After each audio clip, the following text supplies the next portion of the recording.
లోక కళ్యాణం సంస్థ ఆంధ్రప్రదేశ్ ఉభయ తెలుగు రాష్ట్రాల్లో పూజలు, నిత్య కైంకర్యాలు లేక మరియు ఆలయ నిర్మాణాలు మొదలుపెట్టి మధ్యలో ఆగిపోయిన దేవాలయాల పునరుద్ధరణకు, నూతన ఆలయాల నిర్మాణం కొరకు లోక కళ్యాణం ఆధ్యాత్మిక సంస్థ ముందుకొచ్చింది. లోక కళ్యాణం సంస్థ వారు శిథిలావస్థలో ఉన్న ఆలయాలను ధర్మబద్ధంగా, శాస్త్రోక్తంగా ఆలయాలలో పునః ప్రతిష్టలు నిర్వహించి నిత్య ధూప దీప నైవేద్యాలతో నిత్య పూజలు జరిగేలా చేయడం జరుగుతుంది. హిందూ దేవాలయాలకు పూర్వ వైభవాన్ని తేవడమే లక్ష్యంగా, హిందూ ధర్మాన్ని పరిరక్షించడమే పరమావధిగా, భక్తుల కోరికలు నెరవేరే విధంగా, దేవతామూర్తుల అనుగ్రహంతో దేశం సుభిక్షంగా, ప్రజలు సుఖ సంతోషాలతో ఉండాలనే మహత్తర ఉద్దేశంతో ఈ బృహత్ కార్యక్రమం చేపట్టడం జరిగింది.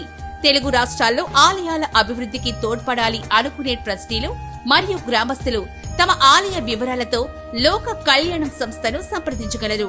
అలానే సామూహిక మహామృత్యుంజయ హోమములను అతి తక్కువ ఖర్చుతో మునుపెన్నడూ చూడని విధంగా శాస్త్రోక్తంగా నిర్వహించడం జరుగుతుంది. హిందువులందరం ఒక్కటై హిందూ దేవాలయాలను కాపాడుకుందాం. తెలుగు రాష్ట్రాలు అంటే దేవతల నిలయాలు అని చెప్పుకునేలా చేద్దాం. వివరాలకు చైర్మన్ లోక కళ్యాణం దైవిక సంస్థ, ఒంగోలు, ఆంధ్రప్రదేశ్. వివరాలకు 7997257966 కు సంప్రదించగలరు.